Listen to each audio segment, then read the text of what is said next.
Guys, it's that time again. It is time for yet another Penelope review.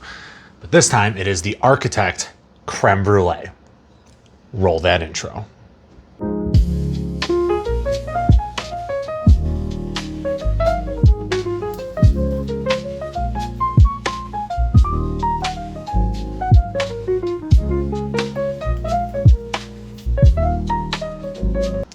Hey guys, welcome back to T-Rod Whiskey, the internet's most okayest whiskey review channel. Appreciate you stopping by, appreciate your patronage, you know, all of it. I appreciate it all. So since I'm being so appreciative, maybe you could reciprocate, and hit that subscribe button, maybe hit that little bell notification as well so you can find out whenever I am dropping new content, if you want to see more of me. It's up to you, no pressure.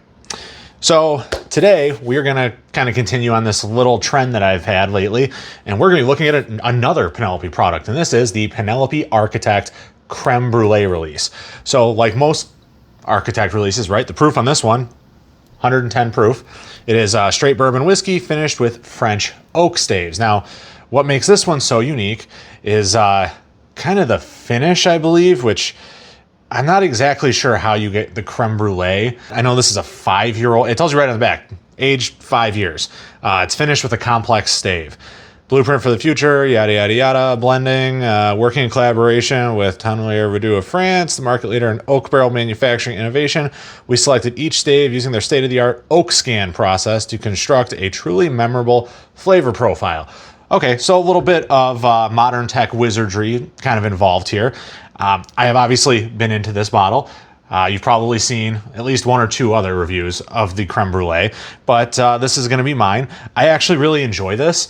I'm a little bit behind the curve, if you will, because Michigan, it took us a few months longer than everybody else to kind of get a hold of these, and we're actually still waiting to see a marshmallow toast Penelope here in Michigan. But whenever it happens, and I'll be bringing you a review of that one as well.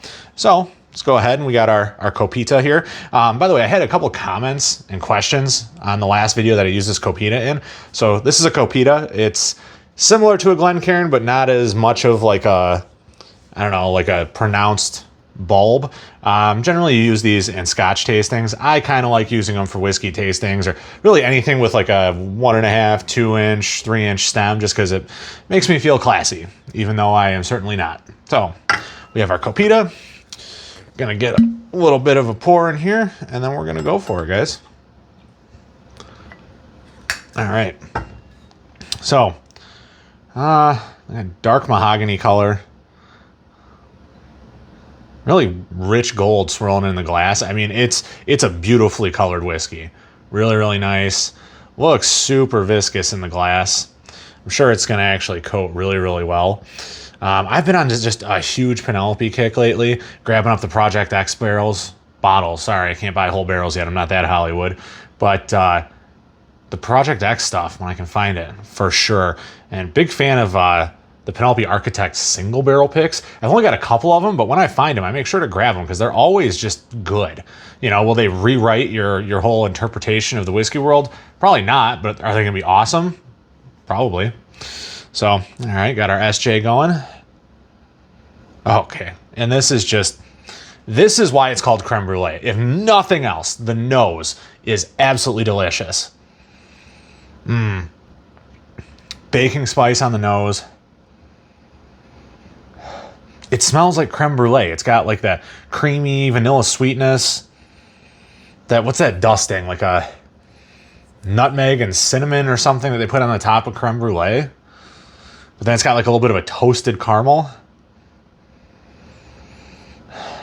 Faint oakiness. But it just smells like the dessert. I could live in this nose. It's really, really nice. It's very sweet, very reminiscent of desserts. Like that dessert cart that they kind of wheel by you at the restaurant, and you get that whiff, but just that wafting smell of like, the cakes and the pies and, puddings and everything. And it's just, it's beautiful. I love it. The guys at Penelope are blending up some true wonders, and this is one of them, man. There's, the whole MGP discussion, right? NDP, non-distilling producers, all that jazz. If you guys aren't like on that train yet, I don't know what you're waiting for.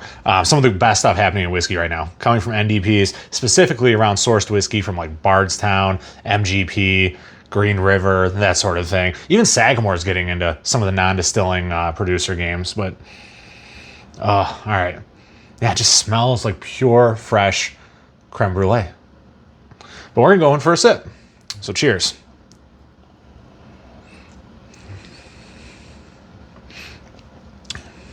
Toasted oak, caramel, whipped topping, a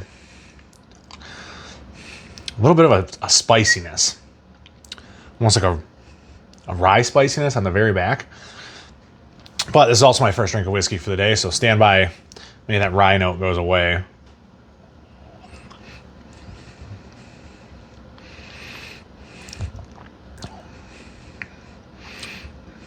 Yeah, the spiciness is still there a little bit. I'm sure there's some rye in the mash bill, so that's definitely present. But the caramel and it's like whipping cream, like heavy whipped cream, not like not Miracle Whip. What is it? Cool Whip. You know, it's like actual like fresh whipped cream. A little bit of spiciness there.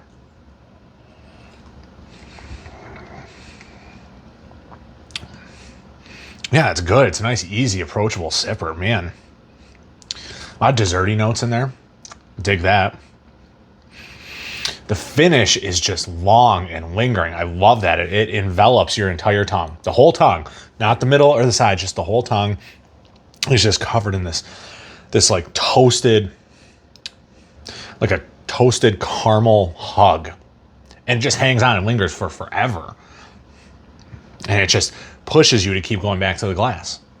And that's really all you can ask for on a finish. You know, a nice oily finish is going to coat super well. And this is putting on a masterclass on what a finish should be. Not too much, not too little, and just enough to keep you going back to the pour, to keep you interested, to keep you wanting to dissect and pull it apart and see what you can taste.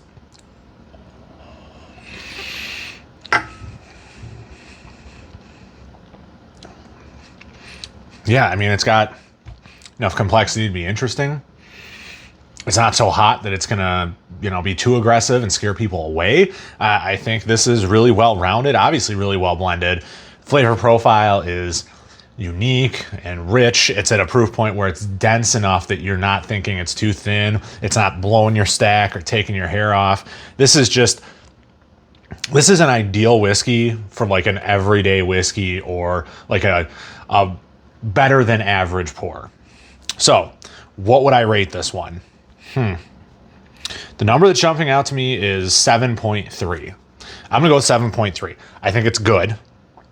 I think if the flavors were dialed up a little bit more, it would obviously help the score out. It's also kind of unobtainium. I found one of these and I've seen one other one for sale that I did not buy because I had just recently purchased this one. But this is not something that's sitting around a ton on shelves here in Michigan. It is still very, very difficult to find. I did have to pay over MSRP for it. Don't necessarily disagree with having to do that, but I think these are like $65 here in Michigan. I think I paid $75.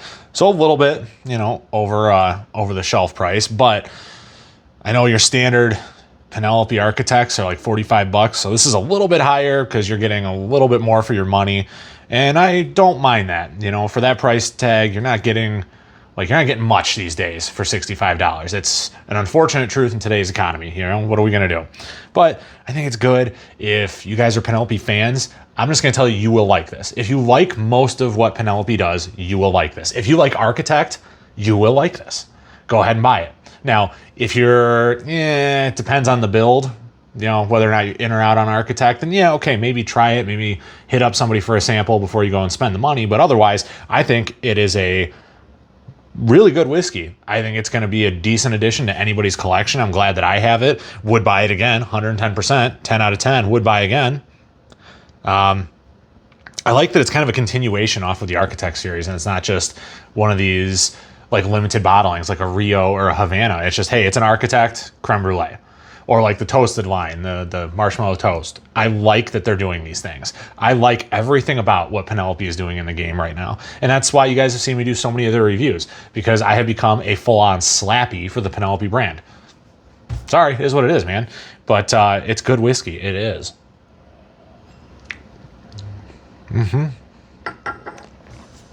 Well, that's it, guys. That's really all I have to say on any level about anything else. I'm not one to give out life advice, so just going to leave you with that. We'll see you next time. I am T-Rod. Cheers.